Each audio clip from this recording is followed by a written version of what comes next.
नित्या जी जयपुर से। गुरुदेव आपके चरणों में कोटि कोटि प्रणाम। गुरुदेव, हम अभी विद्यार्थी हैं। जो नाम वाणी का नियम हमें दीक्षा के समय कृपा से मिला था, वो करने में समय का कभी कभी अभाव रहता है, तो पूरा नहीं हो पाता नहीं, ऐसा महर्षि। कैसे है? सुबह से लेकर शाम तक आप पढ़ाई थोड़ी पढ़ते हैं।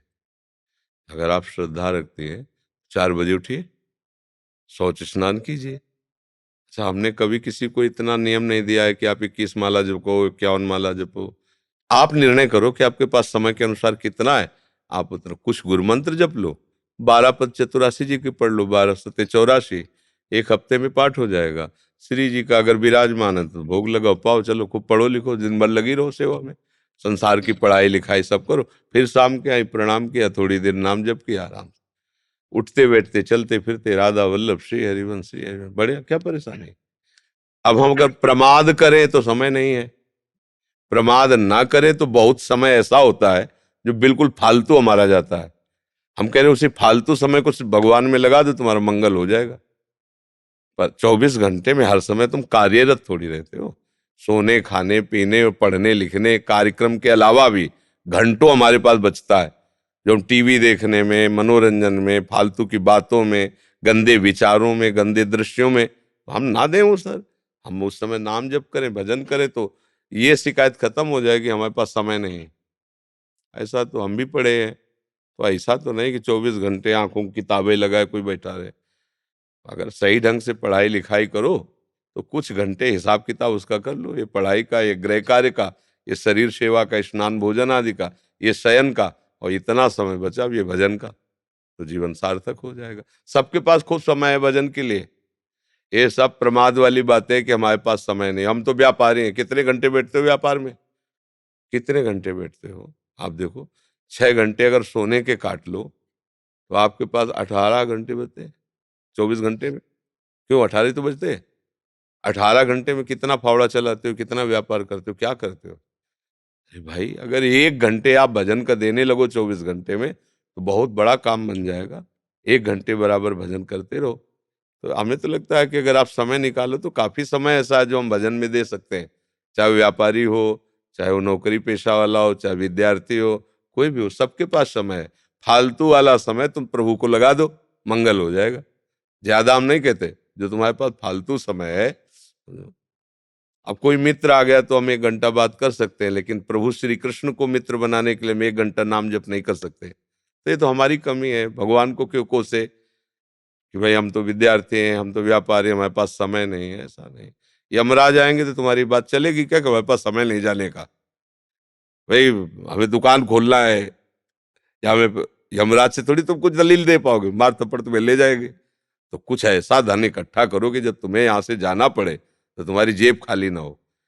यहाँ तुम BSc BCom जो भी पढ़ो, मरने के बाद फिर तुम्हें ककारा पढ़ना पड़ेगा।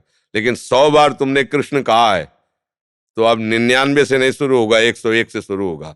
किसी भी जन्म में जाओगे तो 101 ऊपर से शुरू हो। ये पढ़ाई ऐसी है, कभी रद्द नहीं होती।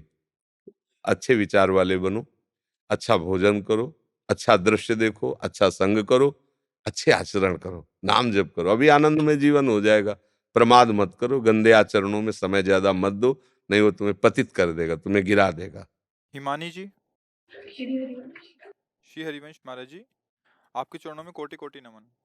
महाराज जी, आपने सत्संग में कहा है कि गुरु निंदा, वैष्णव निंदा, इष्ट निंदा नहीं सुननी चाहिए। महाराज जी, जब ये पारिवारिक जनों में ही ऐसी स्थिति बन जाए तो उस समय क्या करें? नौकरी में जाते हैं, वहां ऑफिस के सहकर्मी। कान में उंगली डाल ले। मान लो अपने से बड़े हैं, परिवार के लोग हैं, उनका विरोध नहीं कर सकते। अगर ऐसा लगे कि उंगली डालने पर ये लोग पीट सकते हैं, मान लो घर के सदस्य हैं, तो अंदर से नाम चलाने लगो, राधा राधा राधा राधा, देख लो प्रिया जी, देख लो प्रिया। क्योंकि विरोध करने की बात सामर्थ्यवानों में होती है। मान लो आप एक स्त्री हैं, आपका पति ही निंदा करने लगे, आपके परिवार की निंदा करने लगे, तो फिर हम किसी, तो उस फिर अंदर ही अंदर एकदम ना सुने। अगर हम, आप बुरा बात बोलो, हम ना सुनना चाहे तो हम सुनते हुए भी नहीं सुनेंगे, देखते हुए भी नहीं देखेंगे। अभ्यास करो, कानून का ऐसा अभ्यास करो कि अंतर्मुख हो जाए और नाम सुनने लगे। निंदा सुनने से तो निश्चित अंतःकरण बहुत बुरी तरह से पतित हो जाता है। पर निंदा के किए ते आवत नहीं कछु हाथ, मूरख पर्वत पाप को ले चल अपने साथ। किसी की भी निंदा नहीं। हमें तो सब में भगवत भाव करना है। निंदा करने से या निंदा सुनने से क्या होगा? पर जो अज्ञानी जन होते हैं उनको सुख मिलता है निंदा करने में। यद्यपि उनके अंदर भी महत्व होता है भगवान और भगवान के भक्तों का, क्योंकि निंदा उसी की जाती है जिस पर महत्व होता है। ये सूक्ष्म वैज्ञानिक, ये विज्ञानानंद घन से अनुभव की बात है। जिसके प्रति आपका महत्व है और आप उस पर चल नहीं पा रहे और आप उसे पा नहीं पा रहे, तो फिर आप उसकी निंदा करने लगेंगे। जैसे अंगूर के लिए प्रयास किया, जब नहीं मिला तो कहा खट्टे हैं। समझ रहे ना? वो ये जानते हैं सत्य मार्ग है, वो जानते हैं ठीक है, पर हम चल नहीं पाते। तो अब वो नहीं सहन होने के कारण फिर वो निंदा अपवाद में आ जाता है। पर कहीं ना कहीं उसके अंदर उसके प्रति महत्व है। अब जैसे कोई बहुत गुणवान है, अब हम नहीं सह पा रहे उसके गुण, तो कहेंगे तुम तो ये सब ये देखा है तुमने, ऐसा से वो उसकी सूक्ष्म कमियां देख करके वर्णन करेगा। तो अत्यंत महत्व है उसके अंदर, ऐसा नहीं कि महत्व ना हो। हमारा जिस पे महत्व नहीं होगा तो हमें निंदा करने का भी भाव नहीं आएगा। ध्यान देना, बिना राग के द्वेष नहीं हो सकता। मतलब हम आपको जानते ही नहीं, तो हम आपके विषय में क्या बोलेंगे? हम आपको जानते नहीं, हमें आपसे मतलब ही नहीं, तो हम आपके विषय में क्या बोलेंगे? बोले कैसे है? बढ़िया है, भगवत स्वरूप है। क्योंकि हम और कुछ जानते ही नहीं। जब हम जानते हैं आपको, पहचानते हैं आपको, आपके प्रति राग है, तब हम द्वेष करके बोलेंगे। तुम तो समझते हो कि बड़ा भगत है, हम जानते हैं ऐसा है वैसा है, मतलब वो उसके प्रति महत्व रखता है। अब वो अज्ञान के कारण उसको समझ नहीं पा रहा है। जैसे हर जीव भगवान के प्रति महत्व रखता है। कोई कह दे हम नहीं मानते हैं भगवान को, तो किसी न किसी से प्यार करता होगा, स्त्री, पुत्र, परिवार, मित्र, किसी से। और जब उसके अंदर से भगवान चले जाते, भला वो 4 दिन रख ले उसके शरीर को, वो यही कोशिश करेगा कि उसके शरीर को हम नष्ट कर दें। मतलब कहीं न कहीं अनजाने में उसको भगवान से महत्व बुद्धि है, भगवान से अपनापन है। भगवान गए तो प्यारे शरीर को नष्ट कर देता है वो। ऐसे ही कहीं न कहीं निंदा करने वाला भी उस महत्व को जानता है, पर अज्ञान के कारण, वो न जानने के कारण वो ऐसे गलत कार्य कर बैठता है, ऐसा अपराध कर बैठता है कि उसका मलिन मन और मलिनता की तरफ चला जाता है। जी। महाराज श्री, किसी भी कार्य को श्री जी के चरणों में अर्पित करते हैं, तो हमें कैसे पता लगे कि ये श्री जी के चरणों में अर्पित हुआ है कि नहीं? पहले अर्पित करते रहो, फिर जब बैलेंस अधिक हो जाएगा तो आपके पास मैसेज आने लगेगा, हमारा अर्पित हो रहा है। अभी तो अर्पित ही करना नहीं आया है। जब आप हमारा बैंक में, भागवतिक बैंक में जमा होता रहेगा तो उसका मैसेज आता है, आनंद की तरंग। अब लगने लगता है हमारा जीवन प्रभु के चरणों में समर्पित हो गया। विकारों का प्रभाव कम होने लगा, हृदय में निर्विकारता छा रही, प्रभु के लिए रोने की इच्छा हो रही, प्रभु से मिलने की इच्छा हो रही। अब हमारा बैंक बैलेंस काम कर रहा है, हमारा जीवन समर्पित हो रहा है। समझ में आ रहा है? और जब भोजन किया जाता है तो खुद पता हो जाता है कि हमारा कितना पेट भरा है। ऐसे जब हम परमार्थ में चलने लगते हैं तो खुद हृदय में पता चलने लगता है कि हमारी उन्नति हो रही या अवनति हो रही, हमें कितना आनंद का अनुभव हो रहा है, हम कितना विकारों पर विजय प्राप्त कर रहे हैं। सूरज जी बरेली से। श्री हरिवंश महाराज जी, आपके चरणों में साष्टांग दंडवत प्रणाम। महाराज जी, मेरा प्रश्न यह है कि जितनी प्रीति मेरी श्री राधा नाम में है, उतनी ही प्रीति मेरी हनुमान जी में है। महाराज जी, जब मैं श्री राधा नाम जप करता हूँ तो उसी क्षण श्रिया राम नाम जप करने लगता हूँ, तथा जब मैं श्रिया राम जप करता हूँ उसी समय राधा नाम करने लगता हूँ, जिस कारण मेरे हृदय में भाव उत्पन्न होता है कि जो मैं नाम जप कर रहा हूँ वो सही पद्धति है अभी है नहीं। महाराज जी, कृपया मार्गदर्शन करें। पहले करते रहो, कुछ समय तक हृदय पवित्र होगा, फिर एक पक्ष आ जाएगा।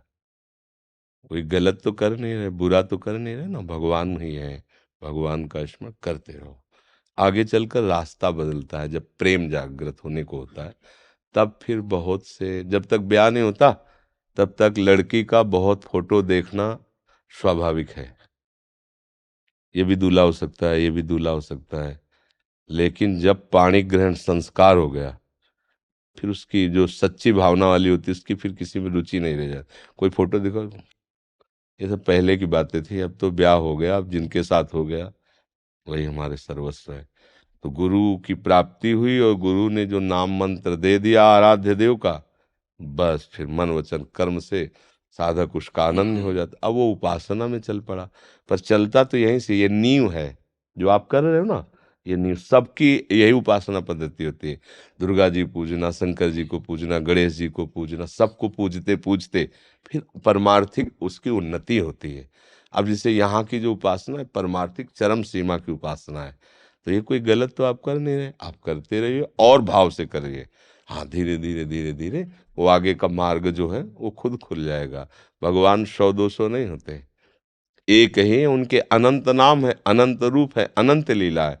तो जिस नाम रूप में वो घसीटेंगे तो सब भूल जाएगा, उसी में आप आ जाओगे। तो अपने को तो जो चल रहा है चलाते रहो, आगे चलकर प्रभु खुद देख लेंगे। त्रिभुवन जोशी जी, इस्तांबुल टर्की से।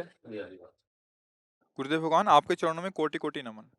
गुरुदेव, पिछले 30 वर्षों से कार्यरत हूँ और लगभग 20 वर्षों से विदेश में सेवारत हूँ।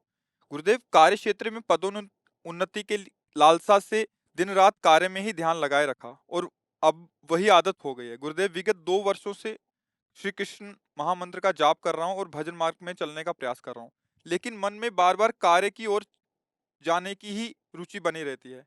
जब ये होता है कि मैं बहुत परेशान हो जाता हूँ तो सोचता हूँ कि अभी सेवा मुक्त होकर भजन मार्ग पे चलूंगा, बट घर वाले और मेरे अंदर की वृत्ति देख के मुझे बहुत डर लगता है कि इतने दिन सेवा किया और कहीं ध्यान इधर ही रहा और मैं भजन मार्ग पे नहीं चल पाया। महाराज जी, मैं इसका निर्णय नहीं ले पा रहा कि मैं छोड़ूं, पकड़ूं या भजन मार्ग पे देखो, चलूं। इस वृत्ति को संशय कहते हैं, नहीं? और इसका लक्षण होता है अविवेक, अज्ञान। अज्ञान के द्वारा संशय होता है और संशय का परिणाम अच्छा नहीं होता है। जो संसार की उन्नति है, जो संसार के कार्य हैं, ये कोई महत्वपूर्ण बात नहीं है। 100 खरब रुपया कमा लिए, पूरा विश्व तुम्हें जान रहा है, लेकिन तुमने जिसको जानने के लिए तुम्हारा जन्म हुआ है उसको नहीं जाना, तो मरने के बाद तुम्हारे हाथ क्या लगेगा? भाई, एक शरीर की सीमा है इसके रहने की, 60 वर्ष, 70 वर्ष, 80 वर्ष, 100 वर्ष, 1000-2000 तो है नहीं। इसके बाद आपके पास रहेगा क्या? आपके विचार, आपके किए हुए सत असत कर्म, बस। जिस विचार से आपने सत असत कर्म किए, वही संस्कार आपको अगली योनि दे देगा। आपका आज का पढ़ा लिखा, आज का पद, आज का व्यवहार, आज का यश, आज की संपत्ति आपके किसी काम नहीं आई। विचार पूर्वक समझ रहे ना? तो हमको थोड़ा विचार करना चाहिए कि जीवन का लाभ क्या है। अभी मतलब उस लाभ की तरफ हम देख नहीं पाए। जीवन का लाभ क्या है? सत्य क्या है? विश्राम कहाँ है? शांति किसे कहते हैं? सुख का स्वरूप क्या है? जब ये प्रश्न आपके अंदर खड़े होने लगे, तब तो मार्ग खुले। अभी तो इन प्रश्नों का प्रादुर्भाव ही नहीं हुआ है। जिसे मुमुक्षुता कहते हैं, वहां तक पहुंचने के लिए मुमुक्षुता अनिवार्य है। मैं जानना चाहता हूं, ये सब है क्या? कब तक? एक सामने केवल मानी संख्या मृत्यु, सब आपको शून्य नजर आएगा, सब शून्य। अभी आपकी मृत्यु हो जाए, क्या पता 100 वर्ष बाद हो, क्या पता उसके बाद क्या होगा। हमें अपने देश लौटना है, विदेश में हम कार्यरत हैं, लेकिन सरकारी आदमी होकर के हम अपने देश के हैं, अपने सरकार के हैं। तो आपको जितनी सुविधाएं मिली उनका भोग कीजिए। परिणाम में आपको सरकारी सुविधाएं और मिलेंगी और सरकार आपको पदोन्नति देगी। ऐसा होता है ना, जब आप सरकारी आदमी बन के जाओगे, आप अपने पर्सनल से जाओगे तो हानि लाभ आपको भोगना पड़ेगा, और वहां से मकान तो उठा के लाओगे नहीं। ऐसे ही कुछ थोड़ा सा भावना बनाइए कि हम श्री भगवान के हैं, श्री कृष्ण के हैं, पूरा विश्व श्री कृष्ण का है। मुझे श्री कृष्ण की सेवा मिली है। अलग अलग सेवाओं के स्वरूप है, कोई व्यापार करता है, कोई नौकरी, लेकिन वो है ना भगवान की सृष्टि में। अगर उस सेवा को भगवान का मान लो, हर समय नाम जप करते रहो और ये विचार करो कि यहाँ की उन्नति का कोई महत्व नहीं। भले किसी पद पर पहुंच जाओ, आपको गर्व नहीं होगा, बढ़िया जीवन चलेगा। यहाँ की संपत्ति का कोई महत्व नहीं है। संपत्ति सांसारिक भोग सामग्री देती है। भोग सामग्री इंद्रियों से भोगा जाता है। इंद्रियों से भोगा हुआ हर विषय मिथ्या है, स्वाप्निक है। उसका कोई महत्व नहीं, क्योंकि ज्ञान नहीं, इसलिए वो बात समझ में नहीं आती। अब हमारा जीवन सही मार्ग पे आ जाएगा, कोई संशय नहीं रहेगा। हर क्रिया भगवान को समर्पित करो। पूरी सृष्टि श्री भगवान की है और मैं उनका एक सेवक हूँ। मुझे ये सेवा दी गई है, ईमानदारी से उस सेवा को भगवान की सेवा मान के करो और नाम जप करो। कुछ समय बाद आप, अगर जो हम कह रहे हैं इसे धारण करना, कुछ समय आप बाद देखना आपके अंदर संशय खत्म हो जाएगा। मैं प्रभु के योग्य नहीं हूं, पता नहीं मेरे विचार प्रभु से घिरा दे, तो सारी की सारी बातें आपकी सोचने की नहीं है। प्रभु कह रहे तुम तो केवल अनन्यस चिंतयन्तो माम ये जना परिपासते, तो आगे की बात तेषाम नित्याभियुक्ता नाम योगक्षेमम वहाम्य हम, उन पर विश्वास करो। योग कहते हैं जो हमें प्राप्त कराना है, क्षेम कहते हैं जो है प्राप्त है उसकी रक्षा करना है। दोनों भार वो ले रहे हैं, फिर तुम्हें संशय क्यों है? हाथ उठा के आत्मसमर्पण करके अंदर की बातें हैं, प्रभु के चरणों में चल पड़ो और जो करा रहे हैं वो उनकी सेवा है, ईमानदारी से करो। दूसरों का मंगल हो इस भावना से करो, दूसरों का हित हो, दूसरों को सुख पहुंचे हमारे द्वारा जितना अधिक से अधिक, अभी आनंद आ जाएगा। जब हम दूसरों से सुख लेने की भावना करते हैं और हम करते हैं तो कर्ता भोक्ता भाव अशांति दुख ही देता है। चाहे जितना बड़ा कार्य हो उसका परिणाम अशांति और दुख होता है। और जब हम प्रभु के लिए करते हैं, दूसरों को सुख देने के लिए करते हैं, तो उसमें परहित भावना आ गई। परहित सरिस धर्म नहीं भाई, इससे बड़ा कोई धर्म नहीं। तो उसका हृदय आनंदित होने लगता है, उसे भगवत कृपा का अनुभव होने लगता है। चलो, आप पर अभी कृपा है कि आपकी बुद्धि काम कर रही है, नहीं तो ऐसा भी नशा चाहता है लोक सम्मान का, लोकप्रियता का, अर्थ आदि का, कि भगवान है भी ऐसी मान्यता भी उसके हृदय में नहीं रहती और बहता चला जाता है माया के प्रवाह में। कम से कम आपके अंदर भी विचार है, पर ये संशय ठीक नहीं है। इसको, संशय को विवेक के द्वारा नष्ट करो। होए विवेक तो मोह भ्रम भागा।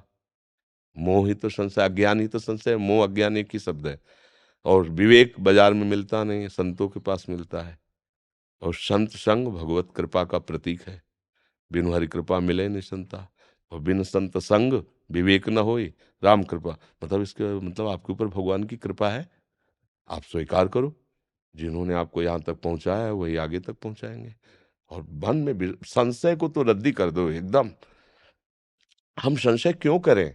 हमारे भगवान सर्वज्ञ है तो हमारी बात जानते हैं, सर्वत्र है तो हमारे पास है, सब में है तो हम में है, सब समय में है तो इस समय भी है। मैं संशय क्यों करूं?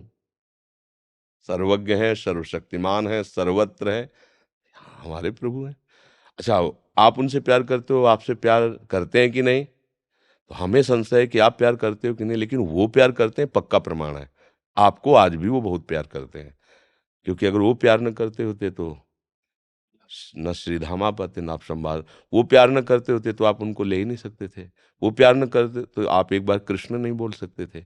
उनकी तरफ से प्यार सुरक्षित है, आपकी तरफ से जो बटा हुआ है उसको समेट के उनकी तरफ कर लो तो सन्मुख होए जीव मुझ जमई, जन्म कोटि यज्ञ नाश हो। करोड़ों जन्मों के पाप मैं नष्ट कर दूंगा, भगवान कह रहे हैं, और वही नष्ट कर सकते हैं। बस आनंदित रहो, संशय मत करो, खूब नाम